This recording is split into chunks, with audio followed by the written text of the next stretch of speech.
the best of the week on Relevant Radio. Let's go now to John in Austin, Texas. Good morning, John.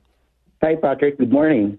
Yeah, I have a question about the Ten Commandments. Why did the Catholic Church completely remove the second commandment in Exodus 20? Okay. Thou shalt not make unto thee any graven images, and separated the Ten Commandments, thou shalt not covet, into two separate commandments. I'd like to, first of all, mildly, in a friendly way, correct you, because you completely misunderstand this if you think that the Catholic Church deleted or omitted the second commandment and added the ninth commandment. That's a complete misunderstanding of this. So let's begin there. Whoever has told you this or wherever you read this, it's not true. The Ten Commandments are seen in two places, in Exodus chapter 20 and Deuteronomy chapter 5. And the longer version is given in Exodus chapter 20. So beginning in verse 2, I am the Lord your God who brought you out of the land of Egypt, out of the household of bondage.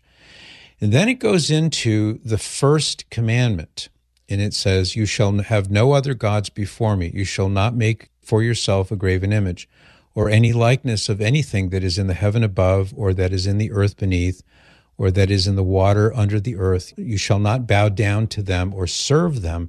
For I, the Lord your God, am a jealous God, visiting the iniquity of the fathers upon the children to the third and fourth generation of those who hate me, but showing steadfast love to thousands of those who love me and keep my commandments. Okay, that is the first commandment. And you see in the very beginning, the very first sentence, having false gods in place of God. So what are some examples of that? Well, one example is to make a graven image. That's not a separate sin. It's an example of the way that you can commit this sin, having false gods instead of God himself. One way to do it is to have a graven image and worship it and bow down to it as if it had some sort of power. Then the second commandment is, you shall not take the name of the Lord your God in vain, for the Lord will not hold him guiltless who takes his name in vain. Then it goes to the third commandment, which is the Sabbath day, etc. So what you're seeing here in the Catholic enumeration of the Ten Commandments is a recognition that this whole part from you shall have no other gods before me to thousands of those who love me and keep my commandments, that's all one commandment because it's the one thing that's being described there. Now, if you go forward and you look at the commandments to not covet thy neighbor's goods and not covet thy neighbor's wife, so don't covet thy neighbor's wife, of course, husband would be the same thing. That's a different kind of sin than coveting your neighbor's goods because your wife is not your property the way your lawnmower is or your car. So it's a different kind of sin. It's similar, it's related because you're coveting something that doesn't belong to you, but the wife is not a piece of property. She's not chattel, in other words.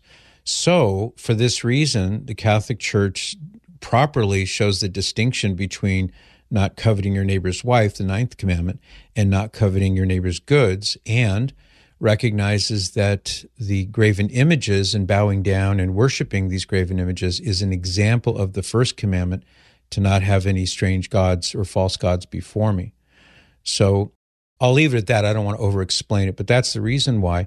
And what's interesting is that often, John, and you may see this in a courthouse, for example, or in front of a Baptist church, you'll see a big monument of the Ten Commandments. Have you ever seen one of those? Okay, they're made out of granite. In Austin. Okay, well, you'll notice, John, that very often those use the Protestant, and even Jews also will number them this way.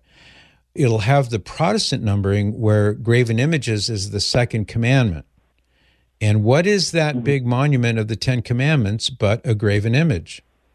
It's a graven image. I mean, literally a graven image because the commandment, the language is graven into the block of marble. So it's literally a contradiction if that big monument to the Ten Commandments has it wrong, or at least has it differently, and says, thou shalt not have any graven image of anything. And that's a graven image of the Ten Commandments. So it's a self-contradictory way to look at it, and that's just a little side note, John.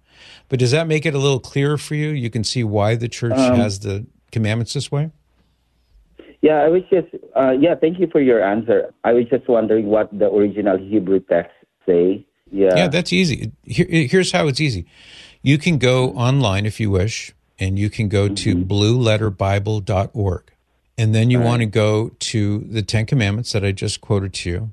So you can look in Exodus chapter 20 or Deuteronomy chapter 5. Yeah.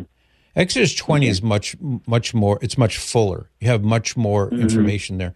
And all you have to do is just simply click on where it says tools, and you'll be able to see the Hebrew. And each individual Hebrew word has a Strong's Concordance entry, and you'll be able to read in there what exactly this word means, how can it be translated, where do you find the word elsewhere in Scripture, etc. So it's all at your fingertips. Okay. That's really helpful. Yeah, I appreciate your help, Patrick. Thank you so much. You're welcome, John. Nice chatting with you. You can join me by listening to The Patrick Madrid Show on the Relevant Radio app, live each weekday at 8 to 11 a.m. And thanks for listening.